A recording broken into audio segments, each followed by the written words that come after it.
Hi, lovely people. How are you today? My name is Dreya. I'm with Platinum Black Services, and today I just wanted to go over a quick tip on naming your corporation the right way. So, just in case you are in this part of your journey in starting a business, I just want to help you kind of go through this little hump because if you do not name your corporation the right way, you can face the state rejecting your articles of incorporation and then you'll have to start that process all over again. So I want to save you some time in doing this step the right way. And I have a client right now who is starting a business now. They don't want to go back to work. I don't blame them. We've had a year home, working from home during COVID. And, the new norm is starting to set in where a lot of people just want to work for themselves. They don't want to go back to an office and work for an employee and punch a clock in. Who can blame them? I'm one of them. So let's jump right into it. So, again, a quick introduction. My name is Dreya. Hey, I'm with Platinum Black Services. I have been running this company for the past, I want to say 15, 20 years. Started off doing bookkeeping for various clients in various industries. And then I wanted to kind of help out people on a more larger scale in starting a business. That's my passion. That's what I like to do, including I've owned a couple of other businesses in the past. And again, my mission is to help you start a business quickly and find profitable income streams because that's what it's about. You want to support yourself, you want to be happy, and you want to get your time back. All right. So my goal today is to help you do three things. And that is to help you name your corporation appropriately according to the state regulations. Each state has its own rules and requirements to follow. To learn where to go online in order to see if your business name is available to use within your state. And last, how, to do a business name search within your state. Now, as we go on, I first want to stop and do a pause and go over kill some myths about starting a corporation because I'm pretty sure a lot of you have weighed the options of starting an LLC versus a corporation. And either one, to be honest, is great to do. My only thing is an LLC is basically considered a disregarded entity in the eyes of the federal government.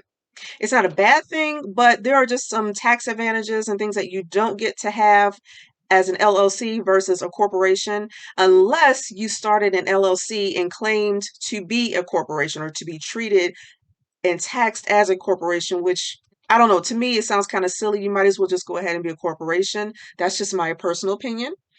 But again, there's no right or wrong reason, and it still works out in the end, depending on, what you do and what you choose.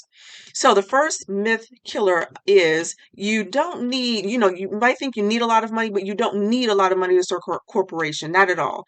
The key thing, though, to starting a corporation is you just got to be very organized, especially from the beginning. So you're going to have corporate documents like articles of incorporation, your bylaws, and shareholders agreements, things like that. You want to just be very, very organized with those. Those are so important for tax season, tax time. And, hopefully you're not audited, but in case you are, you want to have those forms on hand and in order.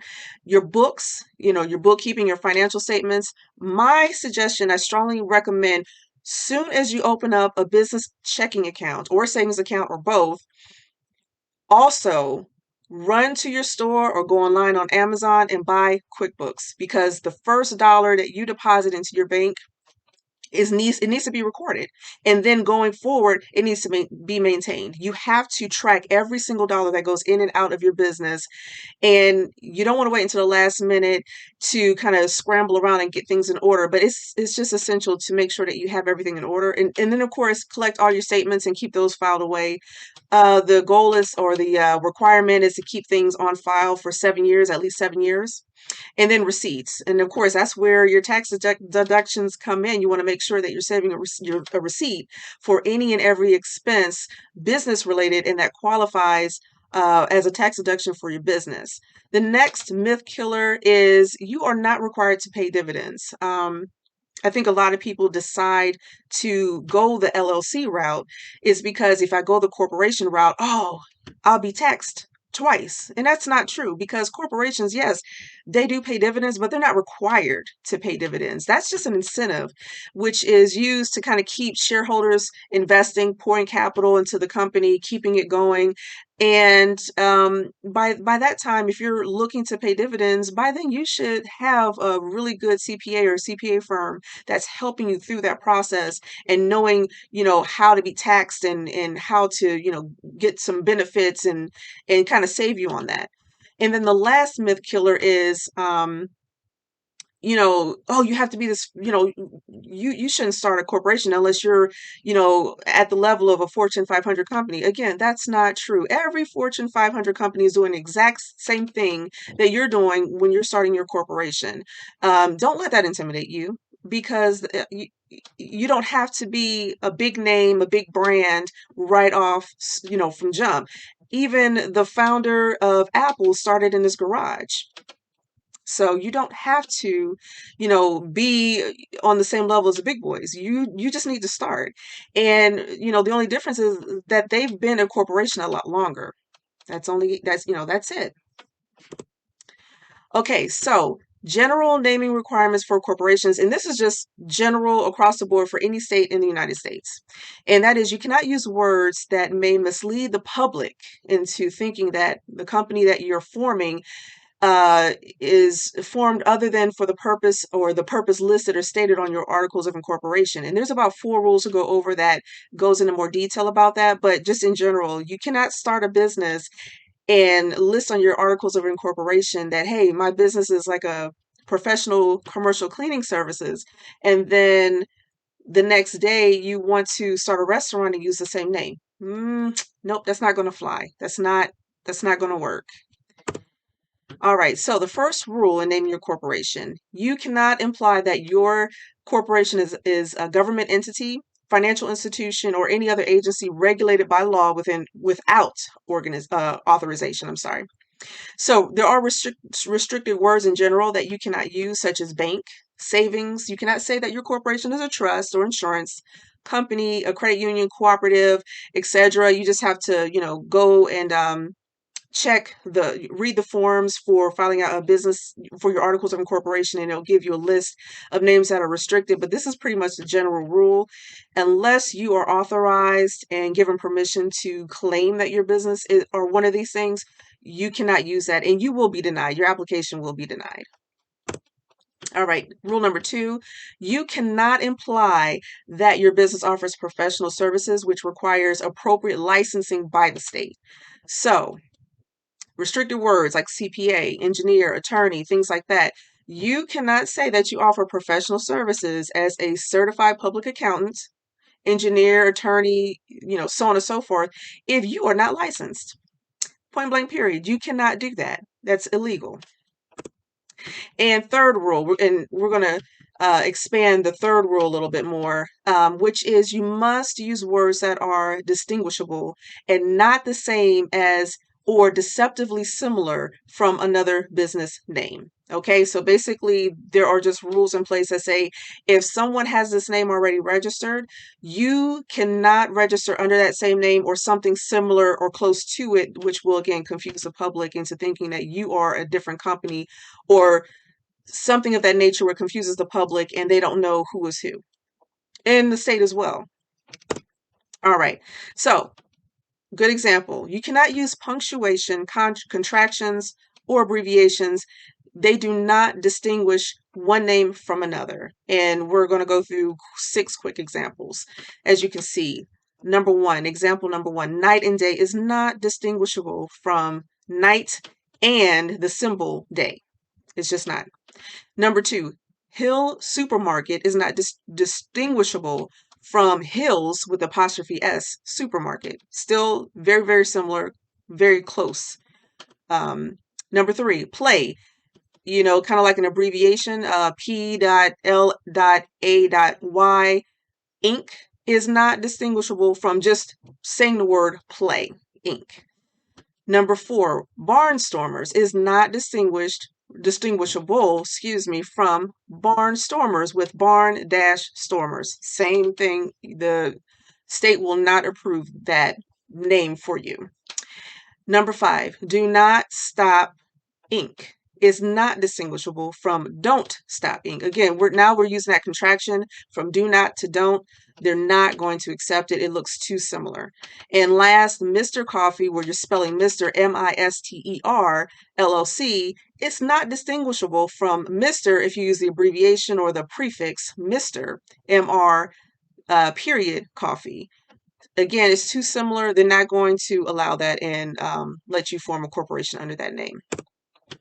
Okay, another example is the use of an article such as the, a, or an, or such as and, but, or does not distinguish the name from another, nor does changing the entity's designation. So the first one, the first example, the big company, is not distinguishable if you want to use a big company. See, you cannot interchange the with a. It's not acceptable. And then as far as the entity's designation, and we'll go into that a little bit more, where it says Barnstormers LTD, which is an abbreviation for limited, is not distinguishable from the Barnstormers company, or CO dot, which is an abbreviation for company. They will not allow you to register under that.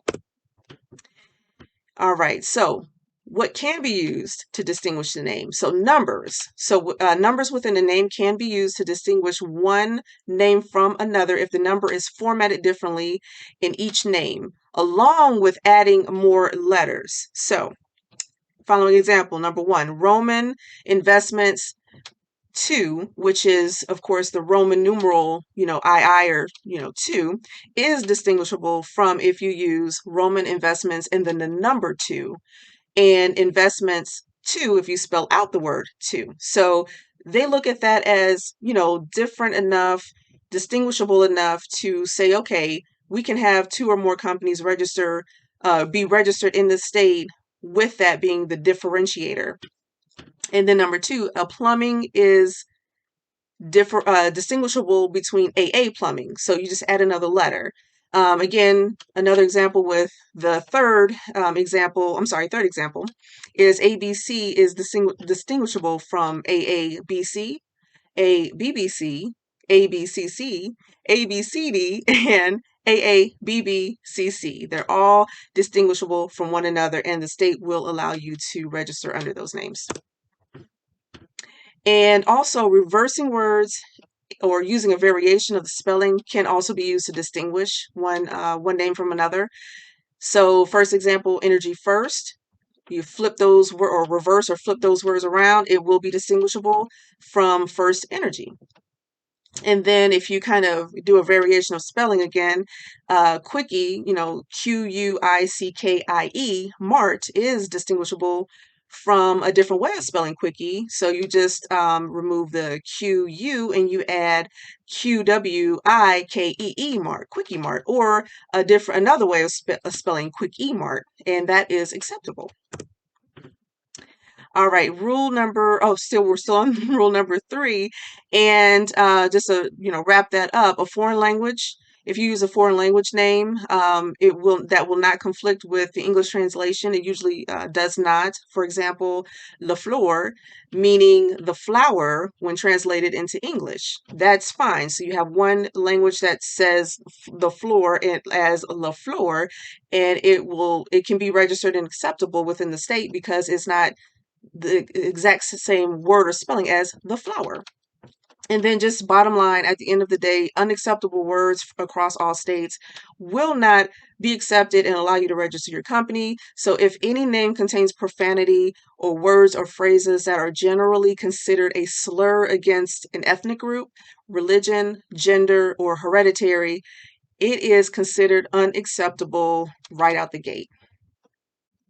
And rule number 4, in naming your corporation, the name must always include an expressly authorized suffix, often referred to as an entity designator or entity indicator.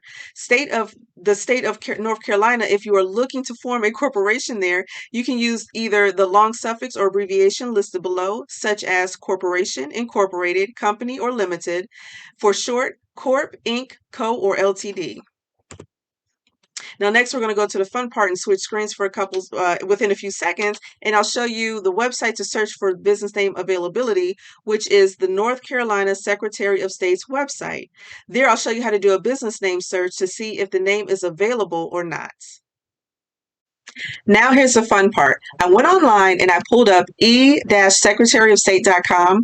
This is a great website because it provides quick links to the Secretary of State by state, forms for filing your articles of incorporation, and then what we're about to do now, which is do an entity search to see if a business name is available. So what we're going to do is we're going to scroll down to find North Carolina. Here we go, North Carolina. Click on the link entity search. All right. For the search, we are going to leave the first option as company, the second option starting with, leave that as is, and searching for, use an example of Bob and. And this is a great example because I did a business name search for every state, and it appears that there is a business registered in every state starting with Bob. All right. Click on search. And here are the search results. So just go through the list right here where the links are and see if the name that you're looking to register with the state of North Carolina hasn't already been taken, or if something similar that could potentially make it harder for you to register the name that you want. Okay, so look through that list, go through all the names. Also, under status, you want to check to see if that business is active or inactive for whatever reason, dissolved, so on and so forth. Of course, if it says the name is, if the business is active and it's, a name that you wanted to use or something similar to it, more than likely it's not available and you'll have to choose another name. Okay, so let's go back to the previous tab. Now, let's say that your business name is available. So now you have two options. You can either, one, reserve the name, and that basically places a temporary hold with the state, and it gives you rights and claims to it until you're ready to file the articles of incorporation. And typically that hold lasts somewhere between 90 to 120 days, give or take, depending on the rules of the state. And you'll find that in the application when you fill it out to reserve the name. So you'll just print that form, submit the fee, send it off to the state, and they'll hold it for you. Second option is to actually file the articles of incorporation so that you can go ahead and establish the business. And I will take you on to the next step to see how you can fill those forms out and process it. All right, so back here to the site, North Carolina, we're going to click on the link that says forms. All right. Now, again, that first option to reserve the name, what you'll do is you'll scroll down, and we're looking for, here we go, application to reserve a business entity name. And right here it says 120 days. It will reserve it or hold it for 120 days. So click on the link, print off that application, fill it out, attach the fee, send it to the Secretary of State, and they'll register the name. And again, they'll place that temporary hold for you until you're ready to file the articles of incorporation. Now, option two, you are ready to file the articles of incorporation. There are two different forms you can find, or you may need to fill out depending on your situation. So we're back at the top. Now, where it says select the division, we'll leave that as business registration, but where it says which forms, click the drop down box, and we're going to select business corporations. Okay, and it'll give you a new list of forms to choose from. Now, there are two different types of corporations you can file with the state, basically, which is, one is a domestic and the other one is a foreign. So I'll break the two down for you. So a domestic business is basically you have a primary address or location of the business that's already using a North Carolina address. You're in that state, so therefore you're considered a domestic corporation. A foreign corporation means that you probably started the corporation outside of North Carolina in another state, maybe Georgia, California, Ohio, but now you're looking to establish a address or a presence within North Carolina so that you can transact business there. So therefore, you're considered a foreign corporation, and you'll need to file the appropriate form for that. Okay, so back to domestic.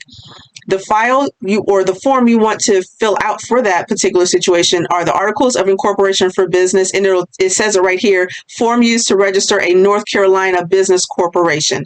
So you'll click the link, fill out the application, print it off, attach the fee, send it to the Secretary of State, and then you'll be good to go for that. For the foreign application or the other application we talked about that fits that situation, you want to select application of certificate of authority, and below it says form used for a foreign outside of North Carolina business corporation wishes to register with this state. So that's the appropriate application to use there. Click the link, print print it off, fill out the application, attach the fee, send it to the Secretary of State, and they'll register your business, and then you'll be good to go. All right, guys, I want to thank you for your time. I'm glad that I was able to help you. So by the end of this video, you should now know the requirements of naming your corporation by state. You should also know where to find the website, the Secretary of website for your state in order to do a business name search, and also how to do the name search. And the next step would be to also either reserve the name or to go ahead and file the articles of incorporation. In closing, I just want to suggest, checking out my website. If you go to platinumblackservices.com, I greatly appreciate it. I have some more tools and tips to provide for you. If you scroll down, I have some free stuff. Check out the free stuff. Items such as 7 things you need to maintain your corporate veil protection is a free webinar. Another free webinar, 9 legal corporate documents every corporation must have on hand. Also, a quick and dirty guide to corporation filing requirements is a free ebook. And last, a fill in the blank business plan guide. If you don't have a business plan already, it's good to go ahead and grab that as you're forming your corporation with the state, filing the forms and getting established. All of this is free.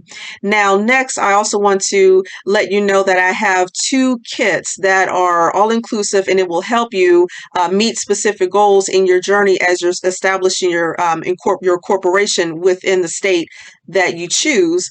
And the first one is the quick business kickoff, the Incorporator starter kit. And it's just a couple of files for $10. You get some really good checklists and files and forms to fill out that will help you cross all your T's and dot all your I's in the beginning stages of forming your corporation. If you need more information, more in-depth starter kit that also provides your articles of incorporation, your corporate bylaws, shareholders agreements, shareholder certificate, dissolution forms. I have a really great comprehensive package. It's professional. The forms are in Word and PDF, so you can immediately download them, customize them, add your logo, and use them as needed and fill in the information that is customized to your situation.